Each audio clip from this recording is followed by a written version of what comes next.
नमस्कार, मी अक्षय पुन्हा एकदा तुम्हा सर्वांचं एडीएन बातमीपत्रात मनपूर्वक स्वागत करतोय। आज दिवसभरात घडलेल्या संपूर्ण घटनांचा आढावा आपल्याला घ्यायचाच आहे, परंतु त्या अगोदर नजर टाकूया आज दिवसभरात घडलेल्या काही महत्त्वाच्या आणि ठळक घडामोडींवरती। अशा अनेक निदा खान या पेड वर्कर म्हणून महाराष्ट्रात असून धर्मांतर ही मोहीम एमआयएमने इतरांच्या मदतीने राबवलेली असल्याचं पालकमंत्री संजय शिरसाट यांचं प्रतिपादन।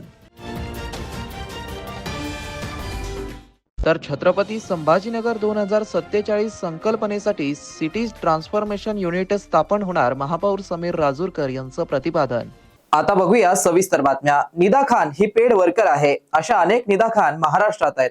धर्मांतर ही एमआयएम ची मोहीम असून निदा खानला घरात ठेवणाऱ्या नगरसेवक मतीन पटेलचं घर तोडण्याची कारवाई मनपा करेलच, अशा प्रतिक्रिया मंत्री संजय शिरसाट यांनी माध्यमांशी बोलताना दिल्या आहेत। निदा खान प्रकरणामध्ये निदा ही मतींच्या घरामध्ये सापडली। तिची आई, मावशी, भाऊ, वडील आणि ती जवळपास 30-35 दिवस त्या ठिकाणी तिने मुक्काम केला। जेव्हा चौकशीमध्ये ही सापडली त्या टायमाला असं कळालं की ते घर मतीन पटेल नावाच्या एमआयएमच्या नगरसेवकाचं आहे। मग कॉर्पोरेशनने आणि पोलिसांनी सुद्धा एक कारवाई त्यावर केली, त्यांना नोटीस दिलेली आहे। एखादा अतिक्रमण पाडताना एक माणुसकी या नात्यानं नोटीस द्यावी आणि कागदपत्र मागून घ्यावे, हे अलिखित नियम आहे। इलिगल असेल तर तुम्ही तातडीने सुद्धा पाडू शकता, त्याला कोणते धरबंध नाही। परंतु आता 3 दिवसानंतर काही लोक म्हणजे मतीन आणि ते सर्व हायकोर्टात गेलेत। एकीकडे जेव्हा त्यांना विचारलं जातं मग हे घर कुणाचं आहे ते तर माहित नाही। अरे तुमचं नाही ना, मग तुम्ही कोर्टात कशाला चालले? म्हणजे एकीकडे घराची मालकी माझी नाही असं म्हणायचं, दुसरीकडे माझं घर पाडू नका म्हणून कोर्टात जायचं। हा दुपट्टीपणा जो आहे ना, हा त्याच्या अंगलट येणार आहे। मला वाटतं कॉर्पोरेशनची 3 दिवसाची नोटीस दिलेली आहे, तो वेळ संपलेला आणि कॉर्पोरेशनने आता धडक कारवाई ही केली पाहिजे।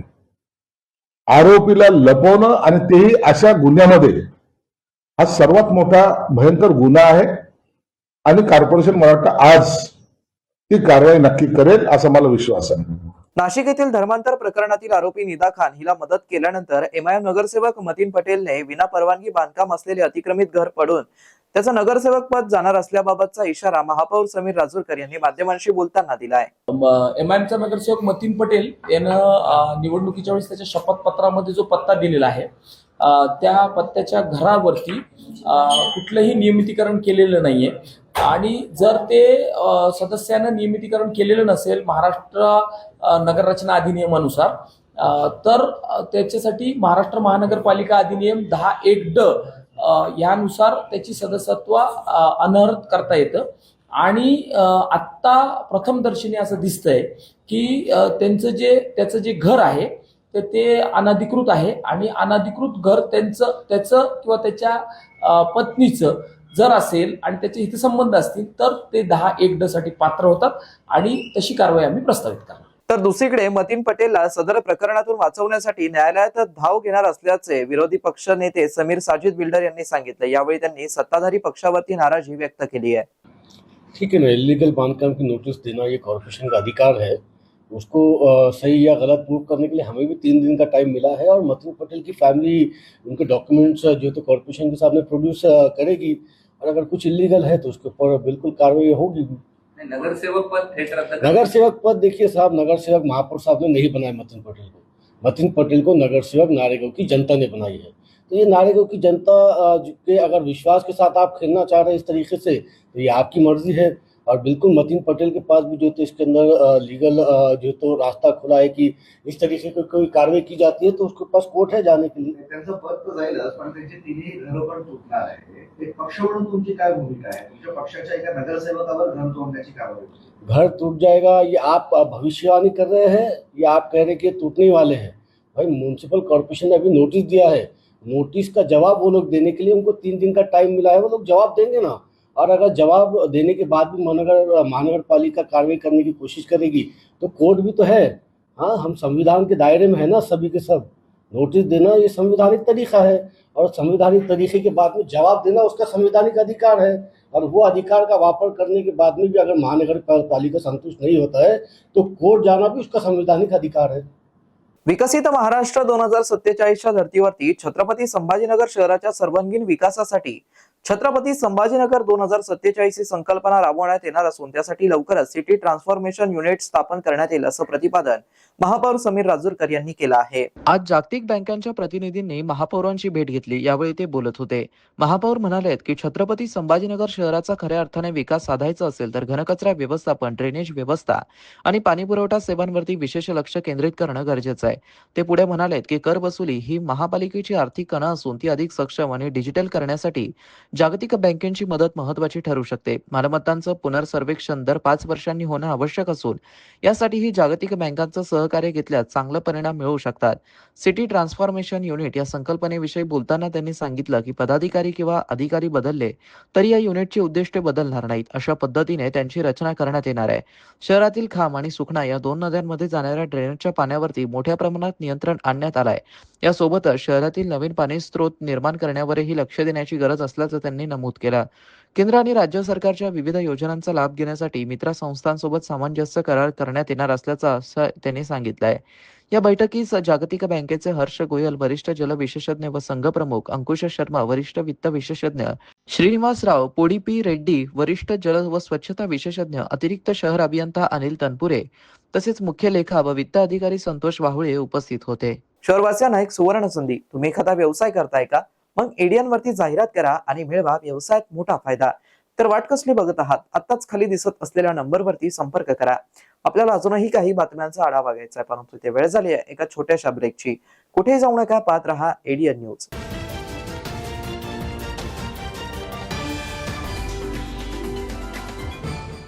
जिंकलो काय 500 लाईव्ह स्कीम अपडेट आहे केवळ 2500.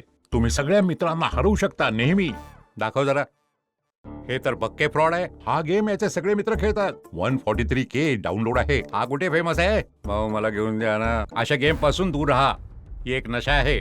आज 2500ची आहे, उद्या 25,000ची लागेल. असेच तर फ्रॉडच्या जाळ्यात फसवतात. पण खरा गेम काही वेगळाच आहे. पैसे पण घेतील आणि कदाचित तुमच्या फोनचा एक्सेस पण. आणि मग तुम्हाला ब्लॅकमेल करतील. स्कॅमरच्या जुन्या पुराण्या पद्धतीमध्ये अडकून करू नका कोणतेही transaction. India stop, think and then take action. नमस्कार, मी अमोल येडगे, आयुक्त छत्रपती संभाजीनगर महानगरपालिका. पूर्ण देशभरामध्ये 2026-2027 या वर्षामध्ये आपली 16वी जनगणना केली जाणार आहे. या जनगणनेचं वैशिष्ट्य म्हणजे ही पूर्णपणे डिजिटल जनगणना राहणार आहे. 16 मे ते 14 जून या कालावधीमध्ये आपण आपल्या छत्रपती संभाजीनगर महापालिकेचे जे एकूण 2058 हाऊस लिस्टिंग ब्लॉक म्हणजे घरगणना यादी गट केलेले आहेत. या ठिकाणी 2058 प्रगणक आणि 343 पर्यवेक्षक घरोघरी जाऊन घरगणनेचं काम सुरू करणार आहेत. आणि त्याच्यापूर्वी 1 मे ते 15 मे या कालावधीमध्ये आपल्याला आपली स्वगणना सेल्फ इन्युमरेशन आपलं करता येणार आहे. माझं सर्व छत्रपती संभाजीनगर रहिवाशांना नम्र आव्हान आहे की या स्वगणनेमध्ये आपण सहभागी व्हावं. स्वगणनेमध्ये सहभागी होण्यासाठी एकदम सिंपल प्रोसिजर आहे. sc.census.gov.in या वेबसाईटवरती जाऊन आपला मोबाईल नंबर आणि आपल्या कुटुंब प्रमुखाचं नाव टाकून जे 33 प्रश्न विचारले जाणार आहेत त्याची माहिती आपल्याला द्यायची आहे. फक्त 15 मिनिटाचाच कालावधी याच्यामध्ये लागेल. तर माझं सर्व संभाजीनगरवासियांना परत एकदा नम्र आव्हान आहे की 1 मे ते 15 मे या कालावधीत जास्तीत जास्त नगरवासियांनी स्वगणनेमध्ये सहभागी होऊन देशामध्ये आपल्या शहराचा उच्चांक निर्माण करूया. आणि त्यानंतर 16 मे ते 14 जून या कालावधीमध्ये जेव्हा प्रगणक आपल्या घरी येतील तेव्हा हा स्वगणनेचा जो ID आहे तो आपण त्यांना दाखवून यामध्ये आपण त्यांना सहकार्य करावे. धन्यवाद. वालेकुम, जय भीम, नमस्कार। मैं तमाम शहरवासियों को ये गुजारिश करने के लिए आया हूँ कि आने वाली 1 मई से लेकर 15 मई तक स्वगणना जो है तो जिसकी शुरुआत होने वाली है वो जनगणना का ही हिस्सा है। स्वगणना का मतलब ये है कि डिजिटली आप आपकी जो है तो पूरी फैमिली का आपके मोबाइल नंबर के जरिए जो है तो रजिस्ट्रेशन करवा के ले सकते हैं। उसके अंदर 33 अलग अलग पॉइंट्स है, उनको फिल करके आप आपकी जनगणना कंप्लीट कर सकते हैं। और जब आपकी जनगणना कंप्लीट वो आपकी फिलिंग कंप्लीट हो जाए तो आप जो है तो उसका स्क्रीनशॉट लेकर रख लीजिएगा, उसको सेव करके रख लीजिएगा। और वहीं पर जब 16 मई से लेकर 14 जून के दरमियान में म्युनिसिपल कॉर्पोरेशन के अधिकारी आपके पास आपकी जनगणना के लिए आपके डोर स्टेप तक आएंगे तो उनको आपको वो स्क्रीनशॉट दिखा देना है और उस स्क्रीनशॉट दिखाकर जो है तो आप आपकी जनगणना कंप्लीट कर सकते हैं। मैं तमाम शहरियों से अपील कर रहा हूँ कि इस जनगणना के अंदर बढ़ चढ़कर हिस्सा दीजिएगा और हमारे देश का गौरव बढ़ाइएगा। आपका जो है तो आइडेंटिटी जो है तो उसको फुलफिल करिएगा। जनगणना की जो पोर्टल के ऊपर जो आने वाला है वो se.census.government.in ये वेबसाइट के ऊपर जाकर 1 मई से 15 मई के बीच में आप आपका स्वगणना कर सकते हैं। Thank you very much. जज़ाकल्लाह।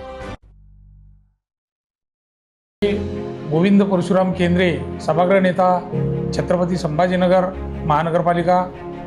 1 मे ते 15 मेच्या दरम्यान आपल्या देशामध्ये स्वजनगणना चालू आहे.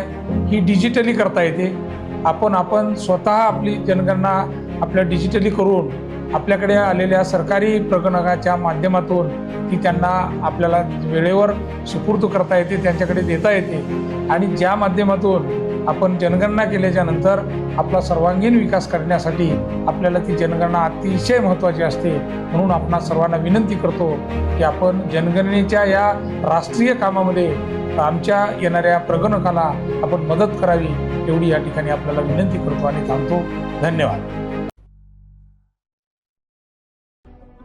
नमस्कार, मी अनिल श्रीकिशन मकरिये, स्थायी समिती सभापती, छत्रपती संभाजीनगर महानगरपालिका याद्वारे शहरात सर्व नागरिकांना विनंती करतो की केंद्र शासनाने दिनांक 1 मे ते 15 मे दरम्यान जनगणना मोहीम छत्रपती संभाजीनगर शहरात राबविण्यात येणार आहे.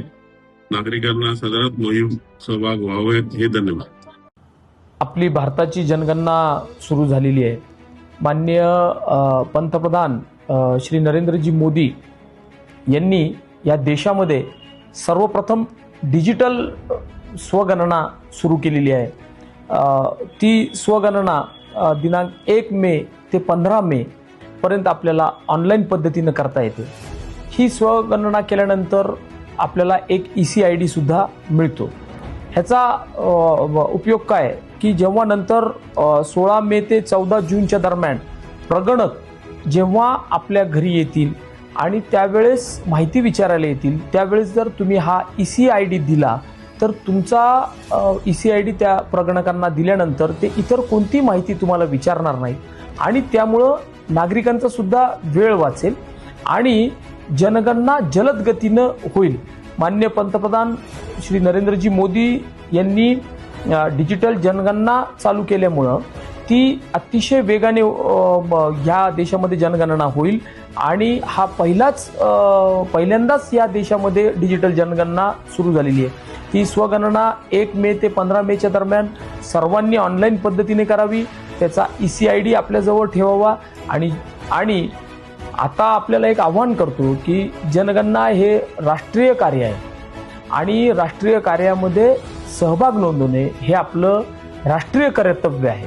त्याच्यामुळं मी छत्रपती संभाजीनगरकरांच्या सर्व नागरिकांना आवाहन करतो की 1 मे ते 15 मे पर्यंत होणारी डिजिटल पद्धतीने जी स्वगणना होणार आहे त्यामध्ये ऑनलाईन पद्धतीने जाऊन बाजूला असलेल्या QR कोडला स्कॅन करून आपली सगळी माहिती भरून जर आपण केली तर आपलाही वेळ वाचेल आणि नंतर प्रगणकांचाही वेळ वाचेल. म्हणून मी आपणास आवाहन करतो की सर्व जणांनी स्वजनगणनेच्या राष्ट्रीय कार्यामध्ये सामील व्हा. धन्यवाद. नमस्कार, मी राजेंद्र जंजाळ, उपमहापौर, छत्रपती संभाजीनगर महानगरपालिका. आपल्या सगळ्यांना ठाऊकच आहे की आपल्याकडे आता जनगणनेला सुरुवात झालेली आहे. जनगणना ही देशाच्या विकासासाठी अतिशय महत्त्वाचा असलेला एक कार्यक्रम आहे आणि या कार्यक्रमामध्ये खऱ्या अर्थानं डिजिटल पद्धतीने स्वगणना करण्याचा सुद्धा एक पर्याय दिलेला आहे. आपण आपल्या मोबाईलवर दिलेली लिंक ओपन करून आपली पूर्ण माहिती भरावी. एक OTP येईल, तो OTP त्याच्यामध्ये टाकला पाहिजे आणि ती पूर्ण माहिती भरल्यानंतर आपल्या व आपल्या कुटुंबियाचे पूर्ण नाव पत्ता टाकल्यानंतर एक OTP जो येणार आहे तो आपण आपल्याकडे येणाऱ्या जनगणना कर्मचाऱ्याला दाखवायचा आहे. निश्चित याच्यामुळं आपलाही आपल्या कुटुंबाचा वेळ वाचेल, शासकीय कर्मचाऱ्याचा वेळ वाचेल आणि ही जनगणना पूर्ण होण्यास मदत होणार आहे. मी छत्रपती संभाजीनगरच्या सर्व नागरिकांना, रहिवाशांना विनंती करतो की आपणही डिजिटल पद्धतीद्वारे स्वगणना करावी आणि प्रशासनाला सहकार्य करावे. डिजिटल पद्धतीने स्वगणना करण्यासाठीची मुदत 1 मे ते 15 मे आहे. मी आणि माझे कुटुंब, माझे मित्र हे सगळेजण स्वगणना करणारे. आपणही या ठिकाणी स्वगणना करावी आणि निश्चित आपल्याकडे येणाऱ्या जे काही शासकीय कर्मचारी असतील त्यांना सहकार्य करावे. कारण हे काम देशासाठी, आपल्यासाठी, स्वतःसाठी, आपल्या कुटुंबासाठी अतिशय महत्त्वाचं आहे आणि त्यासाठी आपण सगळ्यांनी सहकार्य केलं पाहिजे. धन्यवाद. 10,000च्या फ्री व्हाउचरसाठी क्लिक करू. फसलात मॅडम, फसलात. तुम्ही कोण? फ्री कुपन देणारा स्कॅमर. इथे आपण आपल्या सुंदर हाताने लिंकवर टॅप केलं आणि तिथेच मी तुमचा पूर्ण मोबाईल हॅक केला. हॅक? पासवर्ड हॅक, फोटोज मोब, OTP चोरी, AI यूज करून त्यावाल्या साइट्सवर अपलोडिंग. हे सगळं? ओहो, कोणी दुसऱ्यांनी पॉपअप दाबले. मी चाललो. मॅडम, स्कॅमर सांगून नाहीयेत, पण अननोन लिंकवर क्लिक केल्याने आपल्याला सायबर बुलिंग आणि सेक्स टॉर्शनचे शिकार बनवले जाते. सायबर क्राईम पासून वाचायचे आहे तर थांबा, विचार करा आणि ऍक्शन घ्या. अनेकांच्या मनात स्वप्न असते की देशाची सेवा करायची, परंतु काही लोकच योग्य प्रशिक्षण घेऊन ते वास्तवात पूर्ण करतात. वास्तविक सैनिक बनणे सोपं काम नाही, कारण प्रशिक्षणाच्या मैदानापासून ते युद्धाच्या रणांगणापर्यंत प्रत्येक क्षण संघर्षमय असतो. फक्त जो इमानदार, समजूतदार असेल आणि ज्याची इच्छाशक्ती प्रबळ असेल असाच व्यक्ती या क्षेत्रात टिकू शकतो. प्रत्येक वर्षी अनेक परीक्षार्थ्यांना यश प्राप्त होते, ते फक्त आणि फक्त गरुडचे पकॅडमी. पंख आम्ही देतो, उंच भरारी तुम्ही घ्या.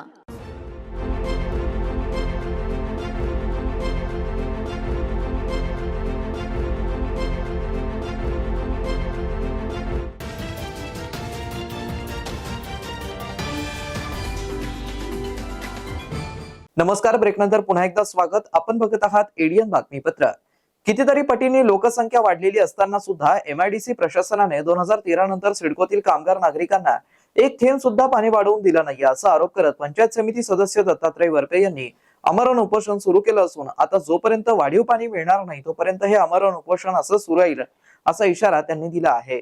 नमस्कार, मी दत्तात्रय वरपे. वाळूज महानगरच्या पाणी प्रश्नावर आज मी उपोषण करतो आहे. खरं तर हे आमरण उपोषण करण्याची दुर्दैवी वेळ MIDC प्रशासनामुळे माझ्यावर आली.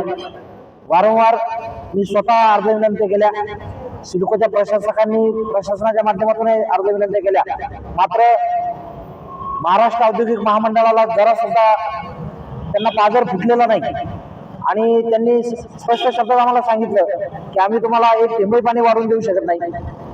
आमची कॅपॅसिटीने वगैरे वेगवेगळे कारण ते देत आहेत. एकीकडे दारूच्या कंपन्यांना भरमसाठ पाणी पुरवलं जातं, मात्र माझ्या नागरिकांना जर प्यायला पाणी मिळत नसेल, 8-8, 10-10 दिवस त्यांना पाणी मिळत नाही, पुरेसं पाणी 8 दिवसानंतर आल्यानंतरही येत नाही आणि त्यांना जर भटकंती करावी लागत असेल, माता भगिनींना जर त्यांचा जीव कासावीस होत असेल तर एक लोकप्रतिनिधी म्हणून माझी जबाबदारी आहे की त्यांना न्याय मिळवून द्यावा.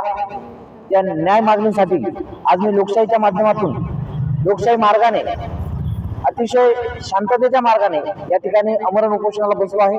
जोपर्यंत मला पाणी MIDC प्रशासन देणार नाही, माझ्या नागरिकांची जोपर्यंत तहान भागणार नाही तोपर्यंत हे आमरण उपोषण असं सुरू राहील. धन्यवाद. किती लोकांच्या पाण्याचा हा प्रश्न आहे? सर, जवळपास 60 ते 65 हजार कामगारांच्या हा पाण्याचा प्रश्न आहे आणि हे सगळे लोक MIDCचे कामगार आहेत विशेष म्हणजे. आणि आमचा जो भूभाग आहे हा MIDCच्या अंतर्गत MIDCच्या परिसरात येतो, जेणेकरून या MIDCच्या औद्योगिकीकरणामुळे आमचे सर्वच्या सर्व पाणवठे, आमच्या विहिरी, आमचे बोरवेल हे दूषित पाणी झालेलं आहे ते आम्ही प्यायला वापरू शकत नाही आणि म्हणूनच आम्ही सर्वस्वी एमआयडीसीच्या पाण्यावर अवलंबून आहोत. एमआयडीसी सोडून आम्हाला दुसरा कुठलाही स्रोत नाही. सिडको किंवा इतर ग्रामपंचायतला स्वतःचा स्रोत नाही आणि ज्या विहिरी बोरवेल वगैरे जे आहेत ते दूषित झालेलं पाणी आम्ही कुणीही पिण्यासाठी वापरू शकत नाही. आमच्या नागरिकांच्या आरोग्याचा त्या ठिकाणी प्रश्न निर्माण होतो म्हणून आम्ही एमआयडीसी प्रशासनाची मागतो आहोत. खुलताबादेतील भद्रा कॉलनी परिसरात सोमवारी सकाळी झालेल्या अशुद्ध पाणी पुरवठ्याला जबाबदार धरून मुख्याधिकारी यांची बदली करण्यात यावी अशी मागणी सुनील नागे यांनी माध्यमांशी बोलताना केली आहे.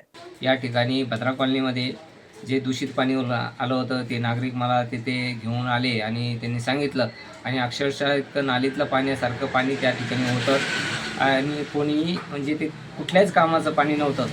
अशा प्रकारचं पाणी त्या ठिकाणी नगराध्यक्ष आणि उपनगराध्यक्ष यांना आम्ही सांगितलं की परंतु या ठिकाणी वारंवार या ठिकाणी पाणी कधी दूषित येतं. 3-4 महिन्यापासून हा प्रकार चालू आहे. पिवळं पाणी येतं, तिकडं पाटाला सोडलेलं आहे. असं भरपूर इथं समस्या आहे. पाणी शुद्ध येत नाही. याला सर्वस्वी जबाबदार मुख्याधिकारी आहे. मुख्याधिकारी या ठिकाणी मुख्यालय राहत नाही. मुख्यालय राहत नसल्यामुळे हा सगळा प्रकार होत आहे. त्यामुळे तात्काळ यांची बदली करण्यात यावी अशी जनतेची सगळ्यांची मागणी आहे. ते निष्क्रिय झालेले आहेत आणि या अगोदरही आमदार प्रशांत भाऊ यांनी मुख्यालय राहावं म्हणून आग्रह धरलेला आहे. मागे त्यांनी स्टेटमेंट दिलं होतं परंतु तरीही याच्यावर काहीही परिणाम मुख्याधिकाऱ्यावर होत नाही. तरी त्यांची तात्काळ बदली व्हावी. धन्यवाद. जय भारत, जय संविधान. छत्रपती संभाजीनगर येथील CMSS छत्रपती शाहू अभियांत्रिकी महाविद्यालयामध्ये भारतातील पहिले प्रगत heavy electric vehicle technology centre of एक्सलन्सचं भव्य उद्घाटन मोठ्या उत्साहात संपन्न झालंय. तर भारताच्या इलेक्ट्रिक मोबिलिटी क्षेत्राला बळकटी देत भविष्यातील कुशल मनुष्यबळ निर्मितीच्या दिशेने एक ऐतिहासिक पाऊल हे ठरलं आहे. हे अत्याधुनिक centre of excellence ASIE India, JSW foundation, JSW Greentech limited आणि CSMSS छत्रपती शाहू अभियांत्रिकी महाविद्यालय यांच्या संयुक्त सहकार्याने उभारण्यात आलंय. हे केंद्र हेवी इलेक्ट्रिक वाहन तंत्रज्ञान, शाश्वत गतिशीलता आणि प्रगत ऑटोमोबाईल उत्पादन क्षेत्रात जागतिक दर्जाचे उद्योग अकादमिक व्यासपीठ निर्माण करण्याच्या उद्देशाने स्थापन करण्यात येत आहे. या उद्घाटन सोहळ्यास JSW ग्रीनटेक लिमिटेडचे मुख्य कार्यकारी अधिकारी सुमित मित्तल हे प्रमुख पाहुणे म्हणून उपस्थित होते. तर यावेळी विजय सिन्हा, अमितराव सहाय, गौरव झाला, विनोद गुप्ता, महेश शेट्टी, श्रीकांत देशमुख, रूपम सिंह, भूपेंद्र सिंह बैस, गणेश बी डोंगरे आणि रुपाली अग्रवाल यांच्यासह उद्योग क्षेत्रातील मान्यवर, शैक्षणिक क्षेत्रातील दिग्गज आणि कौशल्य विकास क्षेत्रातील अग्रणी व्यक्तींनी उपस्थिती होती. भारत स्वच्छ ऊर्जा आणि प्रगत EW उत्पादन क्षेत्राकडे वेगाने वाटचाल करत असताना या सेंटर ऑफ एक्सलन्सचं उद्घाटन हे मेक इन इंडिया आणि स्किल इंडिया अभियानांना बळकटी देणारं ऐतिहासिक पाऊल ठरलंय. यासोबतच युवा प्रतिभेला संधी उपलब्ध करून देत तांत्रिक नवसंकल्पनांना चालना देण्याच्या आणि भारताला शाश्वत गतिशीलतेतील जागतिक नेतृत्वाच्या दिशेने नेण्याच्या सामूहिक संकल्प या उपक्रमातून अधोरेखित झाल्याचं प्रतिपादन उपस्थित मान्यवरांनी केलं आहे. Hi, I'm very excited to be in this great institute and I'm very excited to start off the skilling program under the leadership of JSW Greentech and JSW Foundation, and this is an opportunity for us to make real the vision of our visionary chairman Shri Sajjan Jindal ji of making India Atmanirbhar by making best of electric vehicles and energy independent country which will make India stronger and better, and we are very keen to provide the best skilling opportunity for the students of this community, this region, to create a long-term career and employment and engagement with JSW Group. Thank you so much. JSW foundation और ISI India के द्वारा जो एक पहल मराठवाड़ा क्षेत्र में ये की गई है, इसका जो लाभ है वो इस पूरे क्षेत्र के जो हमारे युवा साथी हैं जो आइदर ITI हैं या डिप्लोमा हैं उनको मिलने वाला है. आप सभी जानते हैं कि मराठवाड़ा क्षेत्र में बिटकिन में इलेक्ट्रिक व्हीकल का एक बहुत बड़ा क्षेत्र राज्य सरकार की मदद से डेवलप किया जा रहा है, जिसमें JSW ग्रीनटेक और JSW मोटर्स दोनों ही कंपनियां यहाँ पर स्थापित होने जा रही हैं. JSW ग्रीनटेक का बहुत जल्दी ही अपना कार्य प्रारंभ होने वाला है. तो ये जो स्किल डेवलपमेंट सेंटर है, इसमें जो बच्चे यहाँ 45 दिन से 60 दिन की ट्रेनिंग लेंगे, प्रशिक्षण लेंगे, उसके बाद वो इस लायक होंगे कि वो इलेक्ट्रिक व्हीकल के किसी भी कारखाने में, चाहे वो JSW के कारखाने हों चाहे किसी और कंपनी के कारखाने हों, उनको उसमें काम करने की योग्यता आएगी और वो बेहतर तरीके से ये सब कार्य कर पाएंगे। हम जानते हैं कि आज की तारीख में बेरोज़गारी बहुत है, लेकिन ये भी उतना ही सत्य है कि हमारे पास में स्किल्ड मैन पावर की बहुत ही कमी है। और ये जो पहल JSW फाउंडेशन ने की है, ये पहल हमारे युवाओं को जो है वो स्किलफुल बनाने और रोजगार के लायक बनाने में मदद करेगी। धन्यवाद। विमानतळ परिसराचा 15 किलोमीटर परिघ क्षेत्रात विमानतळ परिसरातील फार्म हाऊस, मंगल कार्यालय आणि सार्वजनिक कार्यालयांमध्ये लेझर लाईट्स व बीम लाईटच्या वापरावरती बंदी घालण्यात आली असून त्या आशयाचे आदेश पोलीस प्रशासनाच्या वतीने देण्यात आले आहे। आदेशांचं उल्लंघन करणाऱ्या आयोजकांवरती किंवा मालकांवरती कायदेशीर गुन्हा दाखल केला जाईल असा इशारा देखील देण्यात आलाय। विमानतळावरून विमानांचा टेक ऑफ आणि लँडिंग होताना वैमानिकांचं लक्ष विचलित होऊ नये आणि संभाव्य अपघात टाळण्यासाठी पोलीस आयुक्त प्रवीण पवार यांनी छत्रपती संभाजीनगर पोलीस आयुक्तालय कार्यक्षेत्रातील विमानतळ परिसरातील फार्म हाऊस, मंगल कार्यालय आणि सार्वजनिक कार्यक्रमांमध्ये लेझर लाईट्स व बीम लाईट्सच्या वापरावरती 5 जुलै 2026 पर्यंत बंदी घालण्याचे आदेश निर्गमित केले आहेत। विवाह सोहळे, सामाजिक कार्यक्रम आणि फार्म हाऊसवरील पार्ट्यांमध्ये मोठ्या प्रमाणात लेझर आणि बीम लाईट्सचा वापर केला जातो। या तीव्र प्रकाश झोतामुळे वैमानिकांच्या दृष्टीमध्ये अडथळा निर्माण होतो। विमान उतरवताना किंवा उड्डाण करताना लक्ष विचलित होऊन मोठी दुर्घटना घडण्याची शक्यता असते। हे टाळण्यासाठी भारतीय नागरिक सुरक्षा संहितेचे कलम अन्वय लागू करण्यात आलाय। विमानतळाच्या 15 किलोमीटर अंतराच्या परिघांमध्ये छत्रपती संभाजीनगर पोलीस आयुक्त कार्यक्षेत्रात हे प्रतिबंधात्मक आदेश लागू करण्यात आले आहेत। आदेशांचं उल्लंघन करणाऱ्या आयोजकांवरती किंवा मालकांवरती भारतीय न्याय संहितेचे कलम 163 आणि इतर प्रचलित कायद्यांनुसार कायदेशीर गुन्हा दाखल केला जाईल। दोषी आढळल्यास संबंधितांना शिक्षेस पात्र धरलं जाईल। विमानतळ परिसरातील सर्व मंगल कार्यालयांचे मालक, फार्म हाऊस चालक आणि सामाजिक कार्यक्रमांच्या आयोजकांनी या नियमांचं काटेकोरपणे पालन करावं असं आवाहन पोलीस आयुक्त प्रवीण पवार यांनी केलं आहे। शेवटी पुन्हा एकदा नजर टाकूया आज दिवसभरात घडलेल्या काही महत्त्वाच्या आणि ठळक घडामोडींवरती। अशा अनेक निदा खान या पेड वर्कर म्हणून महाराष्ट्रात असून धर्मांतर ही मोहीम MIMने इतरांच्या मदतीने राबवलेली असल्याचं पालकमंत्री संजय शिरसाट यांचं प्रतिपादन।